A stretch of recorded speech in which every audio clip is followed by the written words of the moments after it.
बच्चन महाराज साहब, बच्चन 6। जो कोई समझे सैन में तासों कहिए बैन, सैन बैन समझे नहीं तासों कुछ नहीं कहन। जो कि सयाना है वो इशारे में समझ लेता है, और जो गंवार है उसको बहुतेरा समझाओ तो भी नहीं समझता है। ऐसे मूर्खों के साथ मौन रहना बेहतर है। हाकिम के साथ जिस तरह बर्ताव करना चाहिए उसके लिए मौका और उसके मिजाज का ख्याल जिसको नहीं है वो नादान है। हमेशा हाकिम का मिजाज और मौका देखकर बोलना चाहिए। दृष्टांत, एक राजा था। उसके एक बार उसकी रानी ने कहा, ये क्या अंधेर है कि बेचारा दरबान दिन रात पहरा देता है और काम करता है।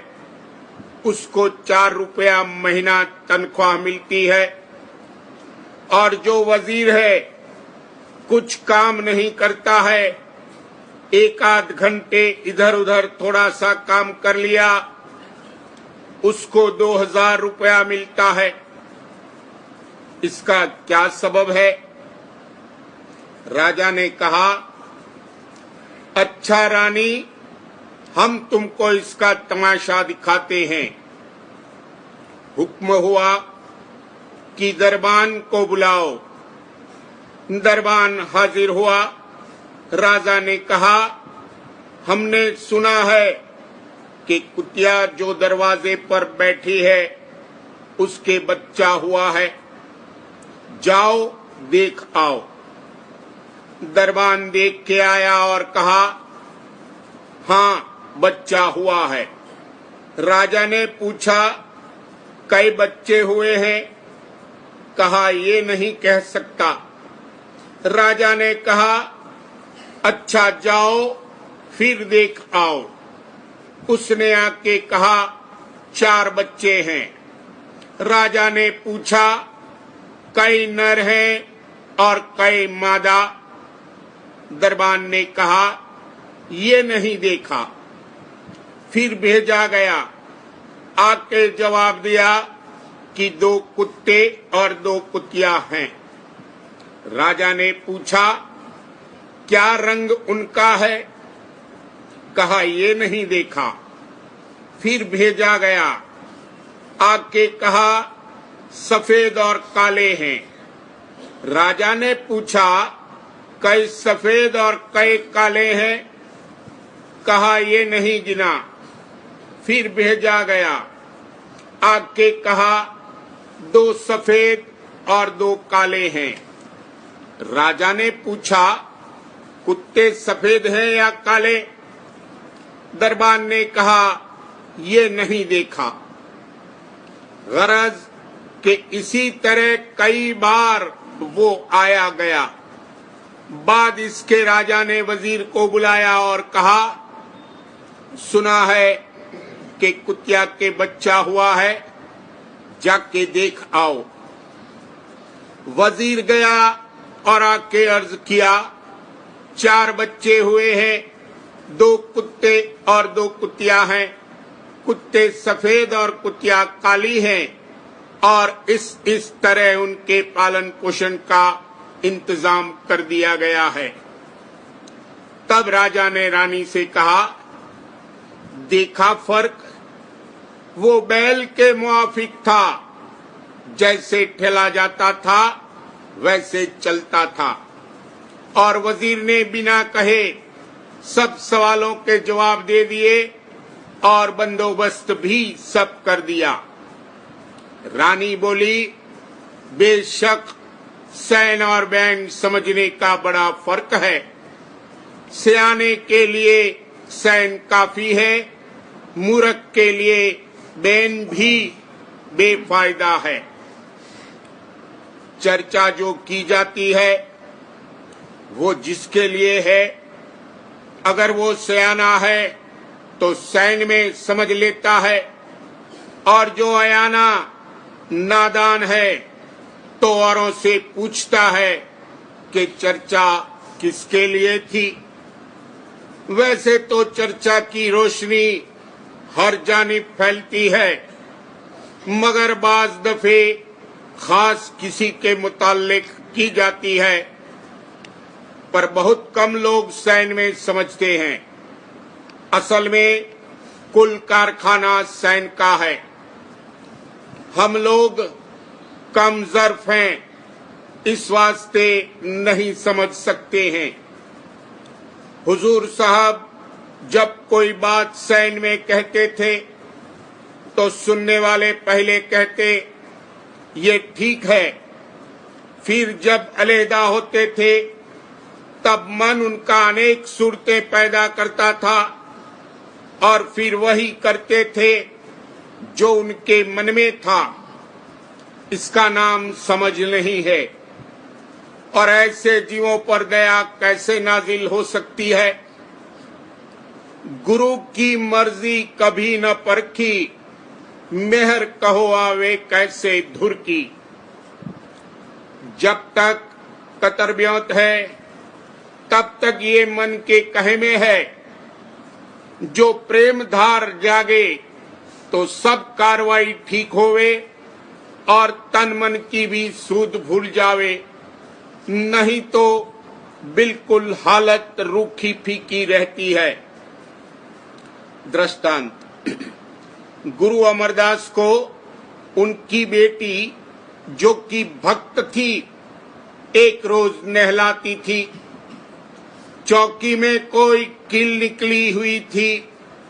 लड़की के ऐसी चुभी कि नाली के मुआफिक खून बहने लगा, पर लड़की इस कदर सेवा में मशगूल थी कि उसको खबर भी न हुई।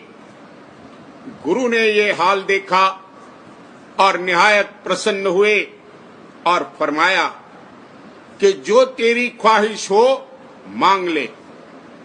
लड़की ने कहा, गुरुआई अपने खानदान में रहे, कहीं दूसरे को न मिले। गुरु ने कहा, कमबख्त, क्या तूने मांगा? अच्छा, तेरी ख्वाहिश पूरी होगी। और उनके दामाद को गद्दी मिली। दृष्टांत का एक अंग लेना चाहिए। मतलब ये है कि गुरु की सेवा ऐसी करनी चाहिए कि तन मन की भी सूद बिसर जावे और गुरु राजी हो जावे। काल अनेक रीत से इनके अंतर में विक्षेपता पैदा करता है। मसलन अगर कोई कुत्ते से डरता है तो काल के दूत कुत्ते का रूप धारण करके उसको डराते हैं। उस वक्त उसको चाहिए कि गुरु स्वरूप का ध्यान करे और दृष्टि उसमें जमा दे, तो काल के दूत भाग जाएंगे। दृष्टांत, एक बहेलिया था, उसको एक वक्त जंगल में तूफान ने आकर घेर लिया। वहां एक साधु की कुटी थी और उस साधु की ब्रह्मलोक तक रसाई थी। वहां बहेलिया जाके 2 घंटे बैठा और दर्शन साधु के करता रहा। जब वो मरा, जमदूत उसको ले गए और कहा, तूने 2 घंटे साधु के दर्शन किए हैं और बाकी सारी उम्र पाप कर्म किया है। चाहे पहले पाप कर्म का दंड भुगत ले, चाहे 2 घंटे ब्रह्म का दर्शन कर ले। उसने जवाब दिया, पहले हम ब्रह्म का दर्शन करेंगे, पीछे देखा जाएगा। जमदूत उसको वहां ले गए। अंतर में उसको प्रेरणा हुई कि खूब दृष्टि जोड़कर दर्शन कर, तो यहां ही बैठा रहेगा और नरक के दुखों से बच जावेगा। उसने ऐसा ही किया। हर चंद जमदूतों ने बाहर से बहुत कुछ शोरगुल मचाया, पर उसने एक न सुनी। आखिर लाचार होकर वो सब भाग गए। जब कोई विघ्न पेश आवे, उस वक्त नाम का सुमिरन और गुरु स्वरूप का ध्यान करना चाहिए। मगर हाल ऐसा है कि जो अभी यहां कोई भयंकर रूप आ जावे, सब पेशाब पाखाना कर देंगे और भाग जाएंगे और गुरु का जरा भी भरोसा नहीं करेंगे। वाणी में कहा है, विसारो मत उन्हें हर बार, दुख और सुख रहो उन धार।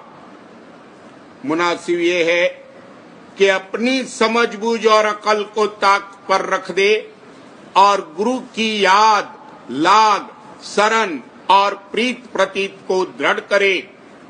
गुरु सब तरह संभालेंगे। अगर कोई चतुरा है तो जिस वक्त उसके चाट की चीज सामने आवे, उस वक्त नाम का सुमिरन करे तो बच जावेगा, और जो आप चाह उठाता रहेगा और उसमें रस लेगा तो फिर क्या किया जावे। खट्टा मीठा चरपरा जिभ्या सब रस ले, चोर और कुतिया मिल गई पहरा किसका दे। जब ये खुद हथियार छोड़ देता है, फिर लड़ाई कौन करेगा। फ्रांस का बादशाह लुई 14वां बड़ा बुज़दिल था। जब लड़ाई का मौका आया, जनरल ने उससे कहा, लड़ाई करना चाहिए, सिर्फ हुक्म दरकार है। नहीं माना और अपने ऐश इशरत में मशगूल रहा। जब आधा लश्कर कत्ल हो गया, तब हुक्म दिया। नतीजा ये हुआ कि हार गया।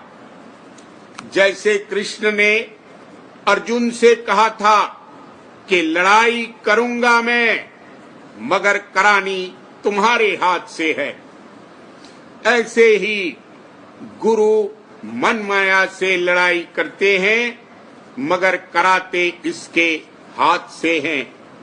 जो ये खुद हथियार छोड़ देगा और दुश्मन से मिल जाएगा, तो फिर गुरु कुछ नहीं करेंगे। गुरु सैन बैन में हर तरह समझाते हैं। जो किसी तरह भी नहीं समझता है, लाचारी है।